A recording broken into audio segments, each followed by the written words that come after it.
Morning dear students. मैं किरण डिल, assistant professor in physics in government girls college Bara. और आज का हमारा जो लेक्चर है वो है अबाउट रेसिप्रोकल लैटिस और प्रतिलोमी जालक। तो प्रतिलोमी जालक क्या होता है? प्रतिलोमी जालक जो है वो एक्चुअल में एक इमेजिनरी लैटिस है, वो एक्चुअल में एग्जिस्ट नहीं है। ओके, तो इसको बनाने का एक तरीका है कि किस तरीके से प्रतिलोमी जालक को हम बना सकते हैं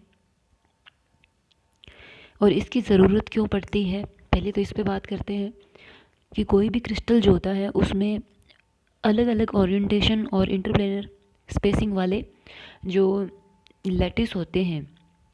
जब भी हमें क्रिस्टल की स्ट्रक्चर जाननी होती है तो हम जो सामान्य जालक तल होते हैं उन्हीं का यूज़ करते हैं, लेकिन उनमें क्या होता है हम क्रिस्टल की स्ट्रक्चर के बारे में पूरा डिटेल में नहीं जान पाते हैं। हमें सिर्फ जालक बिंदुओं की स्थिति और उसका अंदाज़ा लगा पाते हैं। क्रिस्टल का जो मूल मॉलिक्यूलर का अरेंजमेंट है, स्ट्रक्चर कैसी है, वो हमें नहीं पता लगता।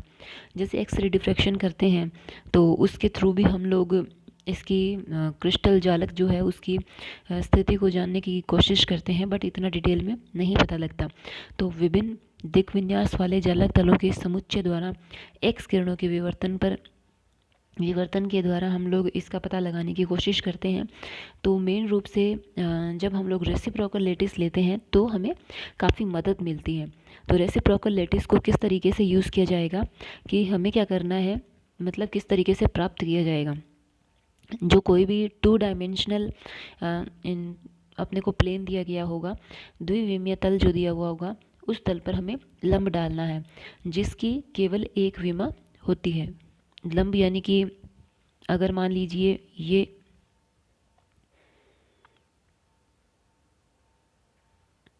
अगर ये कोई प्लेन है, अगर इस पे हम लंब डालेंगे तो इसकी एक ही दिशा होगी, चाहे आई केप हो जाए, चाहे जे केप और चाहे भी के केप, डायरेक्शन क्या होगी, एक ही होगी। तो अभिलंब की दिशा समतल से दिक् विन्यास को निरूपित करती है, यानी कि जो समतल दिया गया है उसकी दिशा को निरूपित करती है। सबसे पहले हमें क्या करना पड़ेगा, प्लेन पर हमें लंब डालना है। फिर क्या करना है, प्रतिलोमी जालक तल जो है वो एक्चुअल में क्या है, वो काल्पनिक बिंदुओं का समुच्चय है। और कौन से काल्पनिक बिंदुओं का समुच्चय है, जिनकी रचना इस प्रकार की जाती है कि मूल बिंदु से उन बिंदुओं के ओर सदिश की दिशा सामान्य जालक तल के अभिलंब की दिशा की ओर तथा मूल बिंदु से दूरी वास्तविक अंतरतलीय दूरी के व्युत्क्रम के बराबर या व्युत्क्रम के समानुपाती होती है। ओके, तो हमें क्या करना है, हमें जो कोई भी तल दिया हुआ हो क्रिस्टल जालक के अंदर, ठीक है, उस तल से जो उसके समांतर तल है उसकी ओर एक अभिलंब डालना है। ठीक है, उसकी ओर एक अभिलंब डालना है और इस अभिलंब की दिशा उस तल के लंबवत होगी क्योंकि अभिलंब है। और हमें वो लंब कितनी दूरी तक डालना है, जो दोनों तलों के बीच की दूरी है उसके व्युत्क्रम के बराबर। यदि 5 मीटर है तो हमें कितना अभिलंब डालना है, 1/5 का।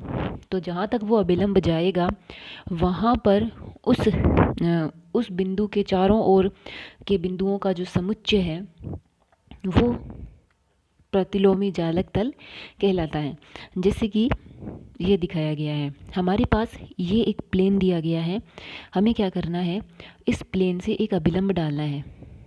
ठीक है, ये अभिलंब डाला गया है और ऊपर वाला तल तो ये है, नीचे वाला तल ये है, दोनों तलों के बीच की दूरी ये है, ये अभिलंब है D1 0 0। ठीक है, तो हमें इस दूरी के व्युत्क्रम के बराबर अभिलंब डालकर और उन बिंदुओं तक का जो समुच्चय है उस अभिलंब, जैसे मान लीजिए इस D1 0 0 का व्युत्क्रम जो है, जैसे ये अभिलंब है और ये यहाँ तक है व्युत्क्रम। ठीक है, तो यहाँ पर जो प्लेन बनेगा वो क्या होगा, प्रतिलोमी जालक तल, क्योंकि इस बिंदु के चारों ओर इसी सरफेस के बिंदु होंगे। ठीक है, तो ये क्या हो जाएगा, प्रतिलोमी जालक तल हो जाएगा। इस तरीके से इसकी स्ट्रक्चर बनाते हैं। तो इसका जैसे इसकी क्या क्या प्रॉपर्टीज़ होती हैं वो सब चीज़ें हम डिटेल में आगे पढ़ने वाले हैं। तो जैसे इसने कहा कि हमारे पास एक अभाज्य कोष्ठिका है जिसका जो तल है वो बी वेक्टर और सी वेक्टर से मिलकर बना है। तो इसका क्षेत्रफल क्या हो जाएगा, बी क्रॉस ए, और इसकी हाइट है, जैसे हाइट तो जैसे अभिलंब डाला D100 वो हाइट होगी, क्योंकि जैसे मान लीजिए हमारे पास एक समांतर चतुर्भुज है इस तरीके से, है ना, तो उसकी ऊंचाई क्या होगी, ऊंचाई तो ये होगी, ना कि ये ऊंचाई थोड़ी हो सकती है, ये है ऊंचाई। इसी तरीके से इसमें है, इसकी ऊंचाई क्या है, D100। ओके, तो अभाज्य कोष्ठिका का आयतन क्षेत्रफल गुणा ऊंचाई, और इसको करते हैं 1/D100 इज इक्वल टू क्षेत्रफल बटे आयतन।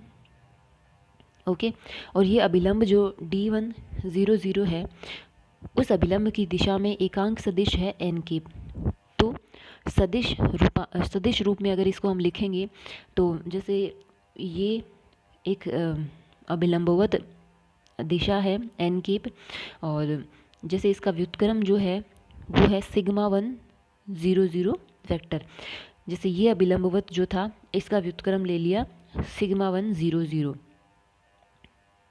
ठीक है। तो वो किसके बराबर हो गया, क्षेत्रफल बटे आयतन, क्योंकि ये किसके बराबर है, इसके, और एन के पे एकांक सदिश है, यूनिट वेक्टर है, ठीक है। तो σ100 क्या हो गया यहाँ पर, प्रतिलोमी जालक सदिश हो गया, ठीक है। ये भी एक सदिश है और इसका व्युत्क्रम ही क्या कहलाएगा, प्रतिलोमी जालक सदिश कहलाएगा, जिसको हमने लिखा सिग्मा, ठीक है। और ये 100 क्या है, जालक के मिलर इंडिसेज हैं, जैसे 100 ये किसके मान है, एच के एंड एल के, तो ये क्या कहलाते हैं, मिलर इंडिसेस कहलाते हैं। तो sigma h k l is equal to 1/D(HKL) dot n cap is equal to A/V। और समांतर चतुर्भुज अगर जैसे इसने कहा कि हमारा जो ये क्रिस्टल बना हुआ है इसमें बी वेक्टर व सी वेक्टर से बने चतुर्भुज का क्षेत्रफल जो है वो B क्रॉस C है, एरिया तो B क्रॉस C बटे V हो जाता है। इस प्रकार से क्या होगा कि इस प्रकार से जो अभाज्य कोष्ठिका बनेगी उस अभाज्य कोष्ठिका का आयतन होता है a vector dot b vector cross c vector. Okay, अभाज्य कोष्ठिका के आयतन का सूत्र होता है ये। तो यहाँ पे हम लिख देते हैं σ100 is equal to 1/D100 n के is equal to b cross c, ये area over volume primitive cell का वॉल्यूम होता है a vector dot b cross c. अब देखो ये वॉल्यूम जो है वो सब में समान रहता है, सिर्फ जो आधार का क्षेत्रफल है वो बदल सकता है, क्योंकि आधार के क्षेत्रफल में आप ए वेक्टर और सी वेक्टर भी ले सकते हो और सी और बी भी ले सकते हो, कुछ भी हो सकता है वो तो अलग अलग जालक तल हो जाएंगे।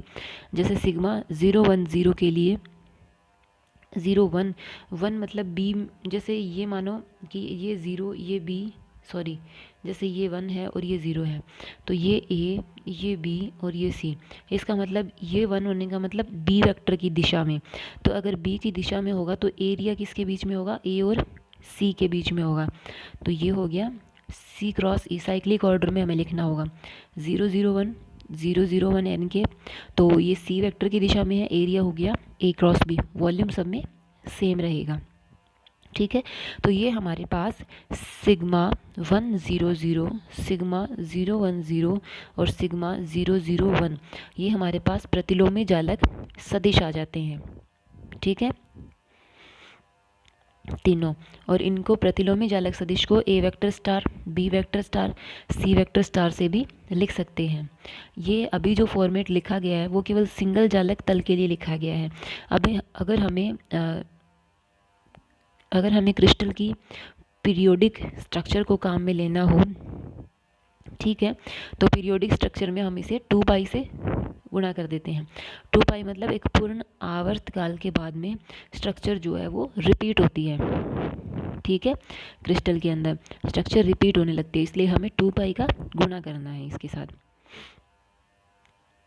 उसके बाद क्या होता है कि जैसे ए वेक्टर स्टार है वो बी वेक्टर व सी वेक्टर के लंबवत है, क्योंकि ए वेक्टर स्टार क्या है, ए वेक्टर स्टार है सिग्मा HKL वेक्टर, और सिग्मा HKL वेक्टर क्या है 1/D HKL वेक्टर। और DHKL क्या है, जो एरिया है, तल है, उसके लंबवत है। जो लंबवत होते हैं आपस में, उनका डॉट प्रोडक्ट क्या होता है, 0 होता है। इसीलिए A vector star dot b 0 हो गया। इसी तरीके से A vector star dot C vector, ये भी क्या हो गया, 0 हो गया।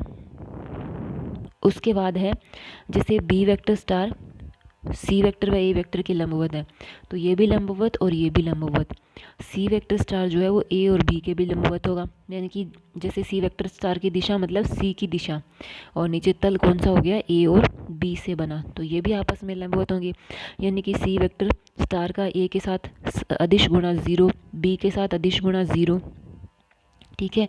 लेकिन प्रतिलोमी जालक सदिश का सामान्य जालक सदिश के साथ गुणा जो है वो प्रोडक्ट क्या देता है, 1 देता है। जैसे A वेक्टर स्टार तो क्या है, प्रतिलोमी जालक सदिश, ठीक है। और यहाँ पे A वेक्टर क्या है, सामान्य जालक सदिश।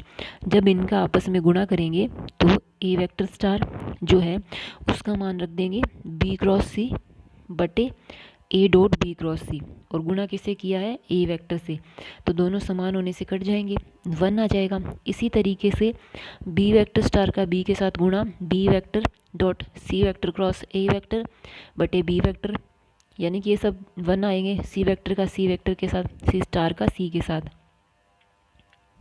ओके, तो ये क्या देते हैं, 1 देते हैं। अब इसने कहा है कि जैसे ये प्रतिलोमी जालक सदिश है सिग्मा HKL, इसको किस तरीके से प्राप्त करेंगे।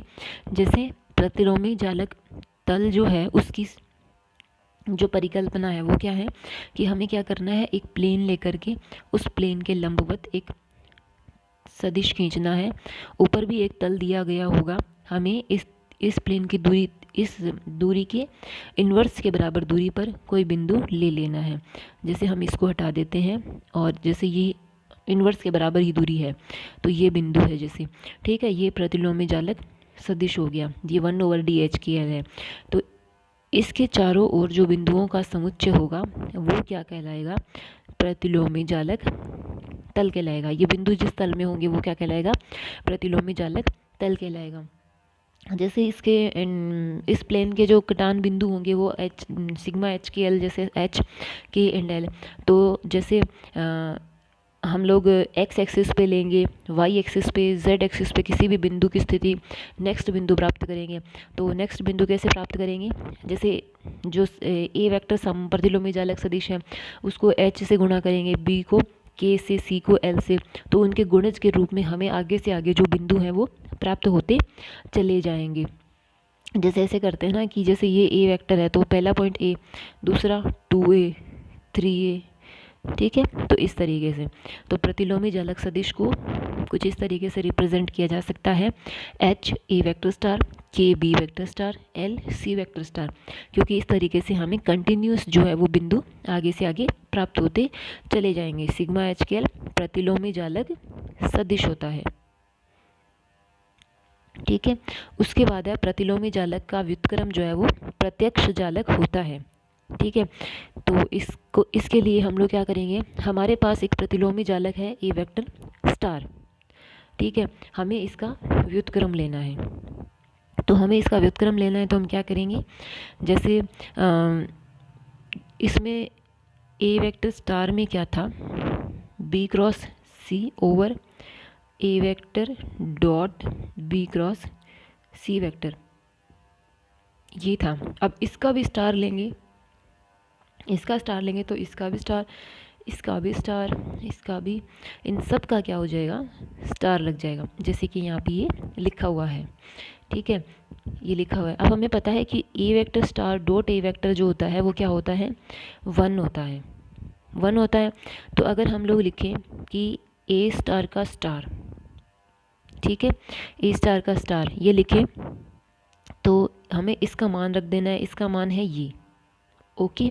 और ये क्या है, 1 है, तो आप एक तरीके से कोई भी एक्सप्रेशन में चेंज नहीं कर रहे हो, 1 से गुणा कर रहे हो तो कोई फ़र्क नहीं पड़ेगा इसको, ठीक है।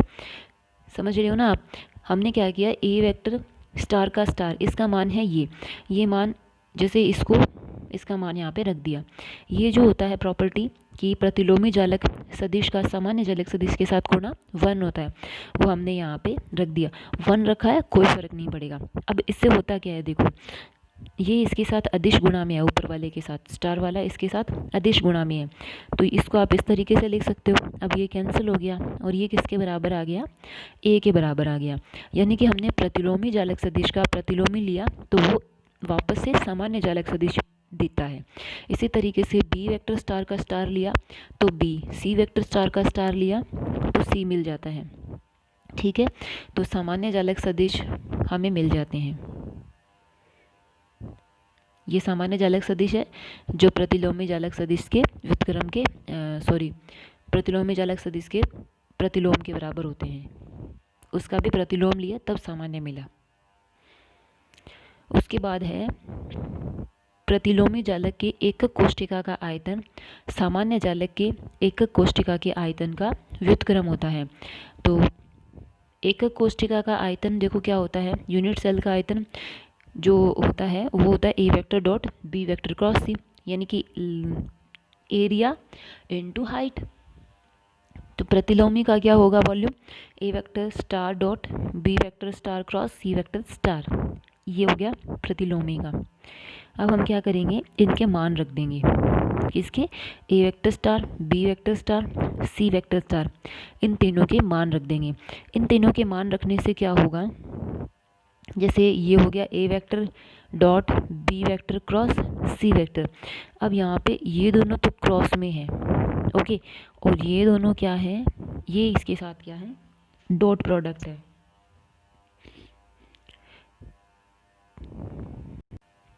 ठीक है, तो अब इस सदिश सर्वसमीका को हमें सॉल्व करना पड़ेगा, इन क्रॉस प्रोडक्ट को हल करना पड़ेगा। तो इसे हल करने के लिए जैसे इसने कहा कि c cross a vector c cross a vector cross a cross b, इसको कुछ इस तरीके से ओपन कर सकते हैं, a vector c dot a cross b and c vector a dot a cross b. तो a dot a cross b तो क्या होता है, 0 के बराबर होता है, तो बचेगा क्या, ये वाला। और इसका गुणा किसके साथ करना पड़ेगा, इसके साथ, क्योंकि अभी हमारे पास ये क्रॉस प्रोडक्ट आया है। इसका इसके साथ करेंगे तो अंदर वाला तो रहने दो, जैसे ये बाहर वाला ए वेक्टर है उसका इसके साथ अदिश गुणा हो जाएगा, सिंपल, क्योंकि क्रॉस वाले तो कॉम्प्लिकेटेड हो जाते हैं। तो सिंपली जैसे ये यहाँ पे आ गया ना, इसके साथ अदिश गुणा में आ गया और ये हमें मिल ही रहा था। तो यहाँ पे ये चीज़ें देखने वाली हैं कि ये भी क्या है, वॉल्यूम है, और ये भी क्या है, वॉल्यूम है। साइक्लिक ऑर्डर में होने चाहिए हमारे पैरामीटर, बाकी सब ठीक है। अब चाहे ए वेक्टर को यहाँ भी रखते तो भी चल जाता, क्योंकि यहाँ रखते तो क्या हो जाता, ए बी सी, अब क्या है बी सी ए, ये सी ए बी, तो ये भी वॉल्यूम ये भी वॉल्यूम। नीचे भी क्या दिया हुआ है इसके अंदर, ये वॉल्यूम है सब, ये वी वी वी, ये 3 वी, ऊपर क्या बन रहे हैं 2 वी, वी स्क्वायर बन रहा है। तो इस तरीके से v star is equal to 1 by v, v square से वी क्यूब कटेगा तो 1 बाई वी बचेगा। यानी कि प्रतिलोमी जो जालक है, जालक सदिश है, उसके क्रिस्टल का जो मतलब जो उसका वॉल्यूम है वो सामान्य जालक के आयतन के व्युत्क्रम के बराबर होता है। ओके, अभी हम इतना ही करेंगे, जो बच गए हैं अभी वो नेक्स्ट लेक्चर के अंदर करेंगे, वरना लेक्चर बहुत ही क्या हो जाता है, लेंदी हो जाता है और फिर वो वीडियो चलता नहीं है बच्चों। तो इसको आप अच्छे से स्टडी करो, खुश रहो, स्वस्थ रहो, अपना ख्याल रखो। धन्यवाद।